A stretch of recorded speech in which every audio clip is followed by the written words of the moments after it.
Hello again everybody and welcome to Retro Bear channel here on YouTube, and this is Retro Bear speaking to you once again live from the cosy comforts of the gaming brothel, as you can see, and we're back down here again for another special video. I'm going to get the special blanket out for an unboxing, which is what we're doing today. You'll know what it is because you've already seen the title card.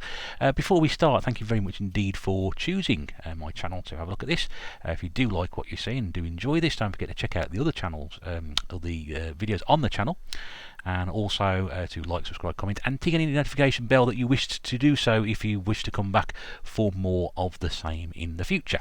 It is a pleasure to have you here today, and a very special moment, I think, really, because for those of you who are regular viewers, and I haven't got many of those, but those of you who've regularly tuned in over the sort of 2.5 years I've been doing this sort of rubbish, would realise that I don't usually splash out extravagantly or as say extravagant amounts of money, which is probably the best way to describe it. And you'll be absolutely right, because this is a complete departure to something going on here. I'm pretty sure that this may indeed be the most expensive thing I've shown on this channel, which, when you think about the amount of stuff I've shown in the last 2.5 years, is pretty bloody surprising, let's be honest with you. Not often we get something like this, but as always, being Retro Bear channel, there's going to be a story involved, and the story goes that initially when this item came out, I was very interested to pick it up. However, because of the asking price and also the COVID outbreak, the item got delayed and my interest sort of waned in it. However, because of the COVID outbreak, my wall polling activities in terms of pickups were basically negated to me sitting in front of a tablet and trying to find stuff on eBay I could buy, with hilarious consequences. So I was minding my own business one night, and all of a sudden got a message on one of my WhatsApp groups which said this has just come back into stock at Amazon and it's an absolutely cracking price. And I thought, well, usually cracking prices don't necessarily mean that it's going to be something I'm going to buy. However, when I looked at this item and saw what the price it was, I was like, oh my god, this is just simply too good an opportunity to pass up. The good thing was I managed to get it at 20% off, which is fantastic. That's always a win, in my opinion. For a man who spends most of his life hunting around buckets with the word bargain attached to them, this is quite a departure. So you will be probably quite unprepared for something as well known and well sought after as this. But I will say that this was just simply far too good an opportunity to pass down, especially as this item is only being sold in the UK through Amazon. Okay, yes, you can buy them now from CEX. They are taking them into stock. Yes, I dare say people are scalping them on eBay, but the only official UK retailer in this country is Amazon, and this is pretty much very much quite applicable for this particular mini console, because this mini console never got an official release over here in the UK. That's not to say that it wasn't trailed in magazines and CMVG weren't talking about it. Me and my friends used to sort of absolutely salivate over this console, which was neither what it said it was. So without further ado, with apologies to Big Mike, let me present to you the PC Engine Core Graphics. Now, this is known by many names: the Turbo Graphics 16 Mini, the PC Engine Mini, the Turbo Core Graphics Mini Engine, either the engine, yeah, all those sorts of things. But this is the console that we all wanted when we did see it. The version we saw was a Japanese version, which is white, got PC Engine written on the front of it. The reason I say it is because it was neither a PC nor it was an engine, but it played or showed R-Type off fantastically well.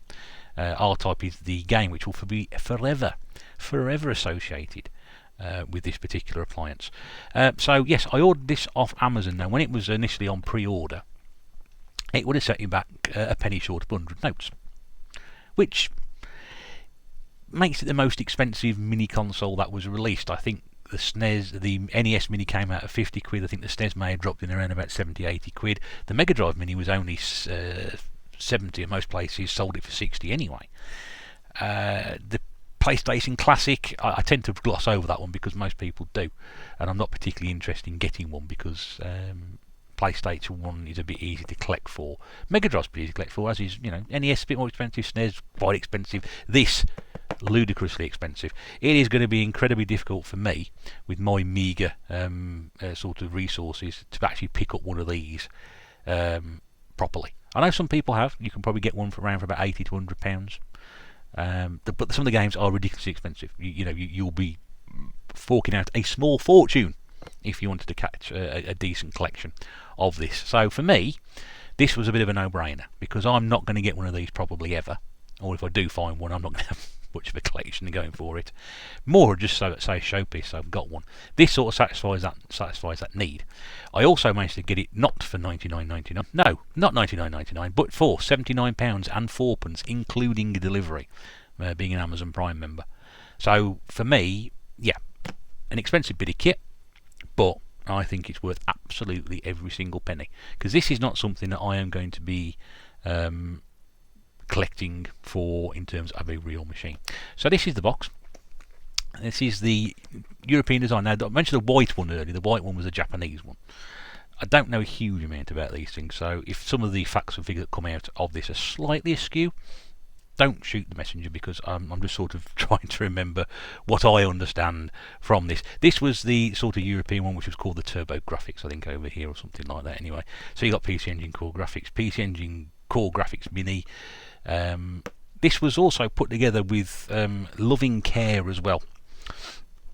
Konami, Hudson Soft, I think it was. There was the name of the software developers. Put a huge amount of time into this, and I think years and years ago, Konami bought them out. And Konami put this together with Hori, who some of you will know as a very well-known peripheral maker.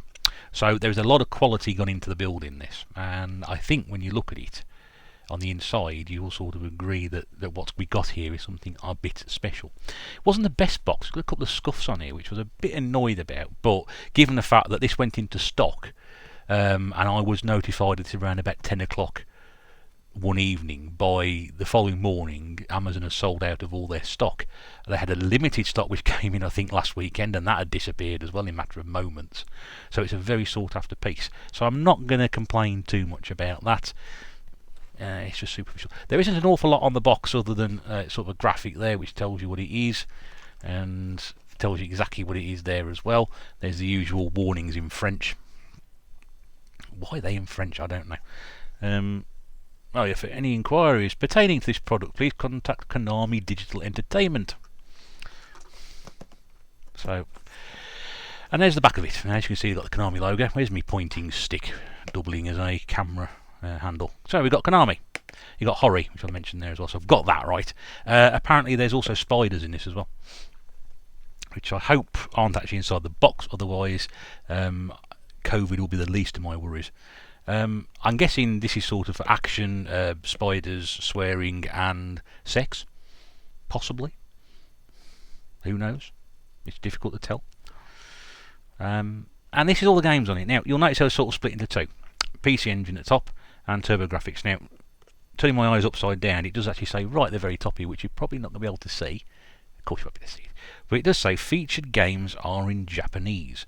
So this selection of 32 games here are in their native tongue, because obviously this was a Japanese console. So this is obviously very, very special, because none of these ever got an official release over here.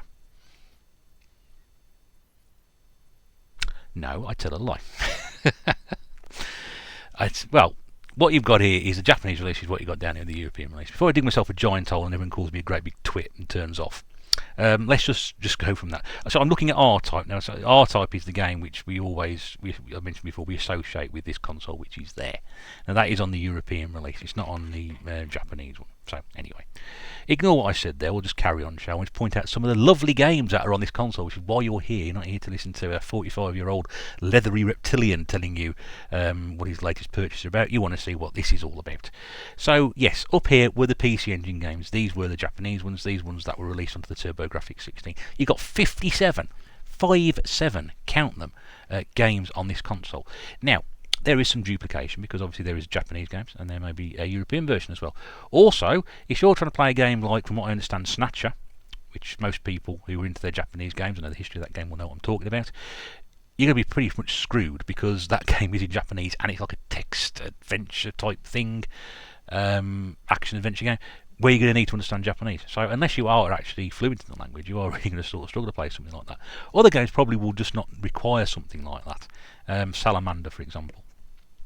To shoot them up, you don't need to understand shoot 'em up. Let's just try and read what I can from the top of my head, upside down. In fact, no, I'll tell you what I'll do. I'll consult my phone and read out the list of games off that. Do you want to know what the list of games are? I'm pretty sure you do. So these are 57 games that were released on this thing. So you've got Air Zonk, Aldines, Alien Crush, Apparel Gateball, Blazing Lasers, Bomberman 93, Bomberman 94, Bomberman Panic Bomber. There's a lot of Bomberman games on here, but again, it was great franchise. Bonk's Adventure, which is also known as BC Kid. Bonk's Revenge, Kadash, Castlevania Rondo of Blood. Now that's a game which is quite sought after. In fact, you could only get it on the PC Engine CD version as well, because there was actually a CD version of this when it came out. Yeah, don't ask me how much that's going to cost you, because it cost me an awful lot of money. Chu Man Fu, China Warrior, Choaniki, Dragon Spirit, Dungeon Explorer, Fantasy Zone, which I think is on here, Super Fantasy Zone somewhere. Or was that the Mega Drive one? No, Fantasy Zone. Gallagher 88, the Genji and the Heike clans, Ghouls and Ghosts. If you're watching the my Mega Drive mini pickup, you'll see that game's also on there as well. It's a Ginga Fukai, Denistu Sapphire, Gradius 2. JJ and Jeff, which having watched the video of that online, is probably one of the most obscure games I've ever seen. Jasakain Neuromancer, Lords of Thunder, Military Madness, Moto Roader, Newtopia, Newtopia 2, New Adventure Island, Ninja Gaiden, Ninja Spirit, Parasol Stars, which I'm very excited to play. I'm desperately trying to see from looking down on this one if I can see it somewhere. There we go, Parasol Stars. I never played that. So played, Bubble Bobble and Rainbow Islands, but Parasol Stars, even Snow Brothers, but that is one I really want to play, so I'm thrilled to get on there.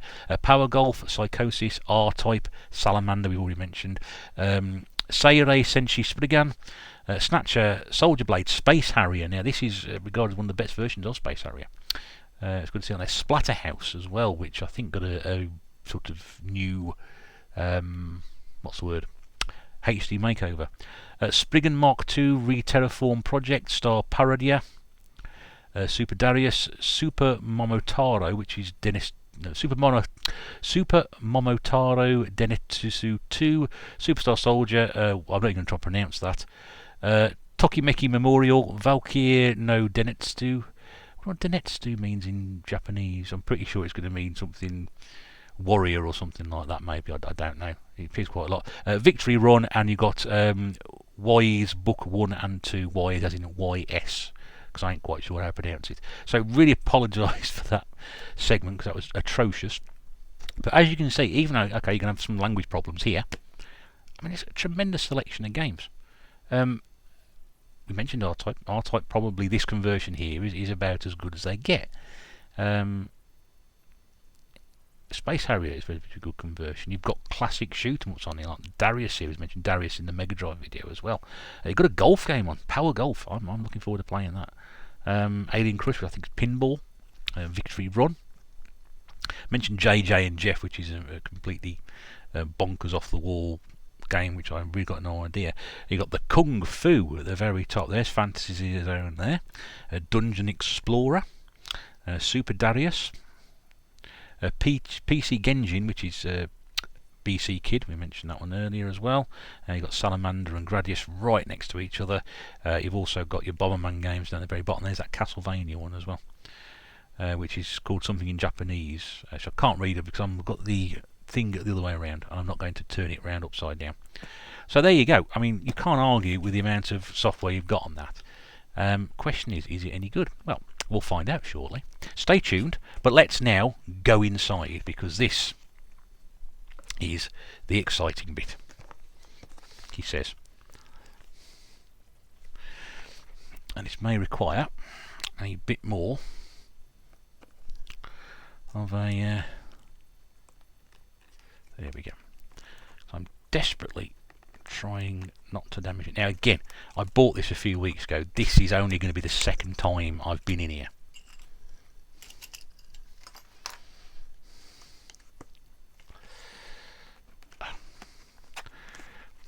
So you're desperately trying not to damage it in any way, shape or form.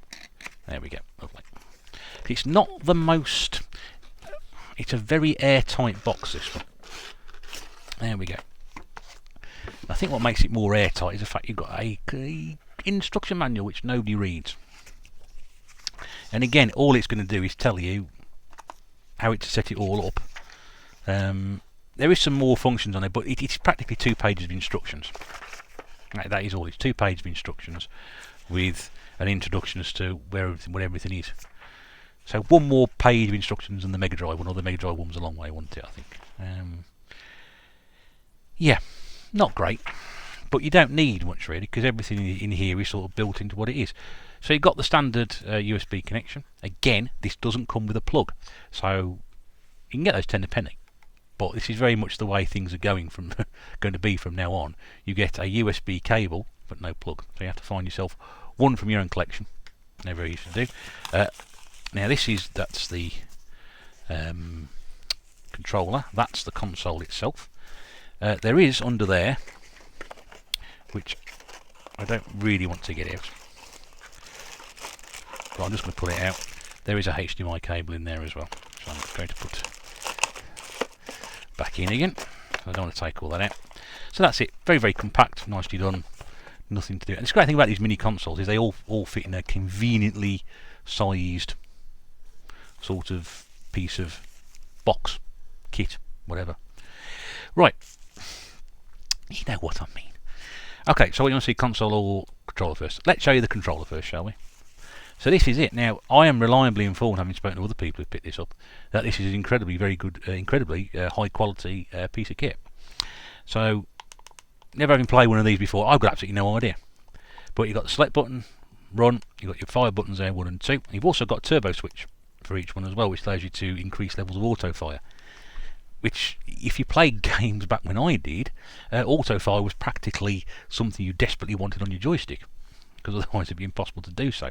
USB connection, nice long looking lead there as well. Now it only comes with the one, so this is again a bit, does it make it a bit pricey, because you then have to fork out another 20-25 quid on top of this to get a second controller if you have a friend. As I don't have any friends, it's very, very happy for me just to have the one. But I'm not sure whether you can use again wireless one on this one. Possibly you may be able to do so, which might save yourself a few quid.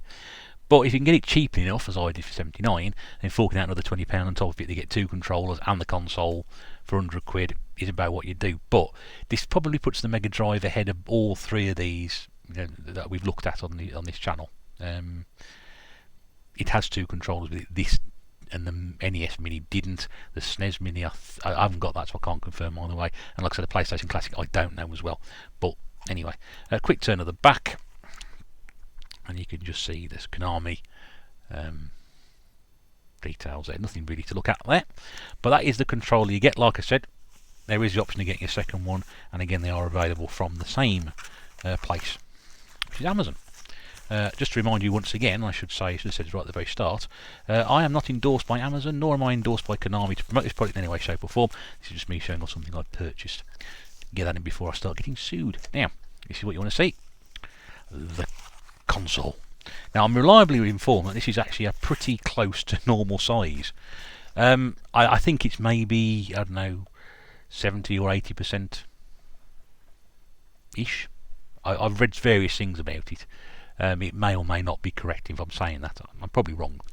What have we got here? Where's my pointing stick gone? There we go. Right, so what you can see possibly here is there's some writing around the top there, which is AC adapter and also AV out. Now that sort of goes off there. That's where on the original console those items would have been. Okay, so accuracy is already there. Got your vents in that place there. You've got very nice looking front. I'll come to this bit in a minute. Okay, that's looking alright there. At the front you've got your on-off switch, and there's your 2 controller ports. Now this is what I wanted to sort of mention. This is absolutely brilliant. You can just see there's some other writing which says power, and there's also pad, so obviously you know which side to plug things into. Now you'll just notice there's a little green switch. Again, I like the fact that it's a different colour when you turn it on, green and then red for on. That comes out. Little green tab. Why does that green tab come out there? Well, you'll notice here that there's an arrow which is pointing in. Now this console, when it came out, ran off cards. Cards? Really? Yes, absolutely. Smart cards. Obviously, I mentioned earlier, there was a CD version. This came out much later on, but everything was done on a card. If you had a Master System many years ago, there on the old Master Systems you have a slot for a card to go into. That's the sort of thing I'm talking about. This was obviously a bit more sophisticated, but the idea was that little switch there held the card in place, so it wouldn't get loose or fall out or whatever. Why did it fall out? I don't know. But isn't that brilliant? So actually, the attention to detail there is something else. It's absolutely amazing. I really am impressed with that. It goes to show that thought and care and attention's gone into it. Now, in terms of everything else, there ain't a huge amount to write home about. There's nothing around the side. Nothing around the sides. You've got an extension port at the back, or bus. Now, that removes, and what you've got there is your USB charging and mains and your HDMI cable. So, I don't know whether that was there originally. Whether you had to do that to get to the power source, probably not. Maybe it's just there as an expansion thing. He just slots on there. Doesn't click into place or anything like that. But again, it's a little more, attention to detail. And there you can see across the bottom there, you've got the Konami logo. Again, not an awful lot to shout about. Is there a serial number on it? Yes, but I have got I have to go to the opticians. I've got no idea what that says. But that is it. So, yeah. So you're getting that. You're getting a console which has got those 57 games built onto it. You're getting your controller. You're getting USB power cable. And you're also getting your HDMI cable, which I'm not going to get out again because that would just be too silly. So, I suppose really from this, what you'll be wanting to know is how does it play? Well, through the power of television. We will now show you. First of all, I would like to once again mention that this is recorded from television itself onto a camera. So I haven't got a HDMI recording facility, so this is going to be pretty rough. So hopefully it'll work out for the best. I will see you on the flip side to wrap this up. In the meantime, enjoy the joys of the PC Engine Core Graphics Mini.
そなたの力試して死んでよ。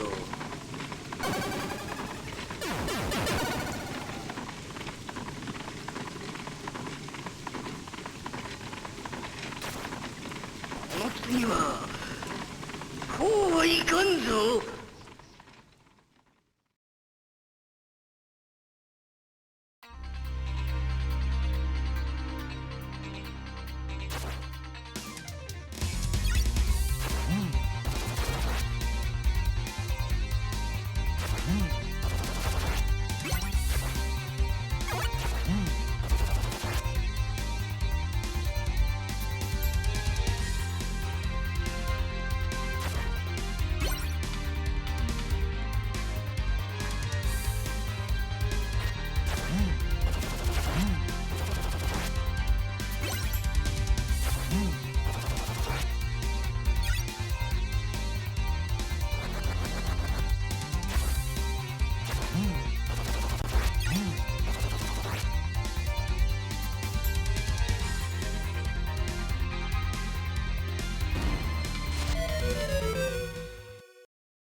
Well, I hope you enjoyed that. Depending on what happened, either that was some great footage, or there was a real problem with the camera. It turned out to be absolute crap. But still, there we go. Trying to give you an idea of what this is all about. So, should you get one of these? Well, this is what it boils down to. As we said right at the very, very start, this sort of thing is incredibly difficult to pick up. If you're a casual gamer, as I am now, never used to be, but I'm a casual gamer mostly and a collector first of all, I would probably say this is a very good option for you if you want to play some of the games on here that you may have heard of, you may never heard of, or are just curious in doing so. But it is quite an expensive way of doing it, because if this does come back into stock, I dare say it's probably going to be certainly north of 75 quid. Certainly not as expensive as when it first came out. But in order to play some certain games on here, like the shooters, some of these Japanese exclusives which never sort of came out, if you are a scholar of the Japanese language, then this may exactly be something that you like to do. Certainly you would get a lot more joy out of some of the games than a lot of us would do who don't understand that. But this is a chance really to own something which is quite historical, got quite a good place in gaming history, and probably to us over here in Europe, a little bit of an enigma. It's not an impossible console to crack down in normal size, normal life, but like I said, you'll need some deep pockets. This is probably less attainable to collect for than, say, something like the Mega Drive we spoke about earlier, or even the NES, which we did a few months ago. So if you're a casual gamer like myself and you just simply want to experience some of the games off the PC Engine stroke TurboGrafx, this is exactly what you need to pick up, and that's why I've done it. This will give me an opportunity to play some of those great games that I've only heard about and read about, rather than have to sort of go down the route of buying one of these on its own for 100 quid and then having to add games to it. Now bear in mind, for the £80 I spent, I've got one of these, I've got the 57 games built in, and I've got one of those. That's all I'm going to need. You may need to invest in one of these if you have a friend. That's not really particularly important to me. So for the price they're paid, I think that's a pretty good bargain. And as I said, there's some absolute classics on here.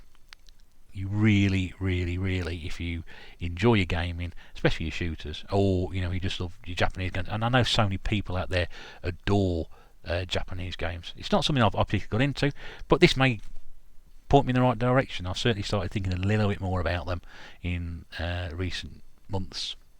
So let's hope this is a step in the right direction for me in terms of broadening my gaming horizon at such a late stage in life. So can I recommend this to you? Yes, I can. I think honestly and truthfully this is something that a lot of gamers would be very interested in. The fact it's sold out so pretty quickly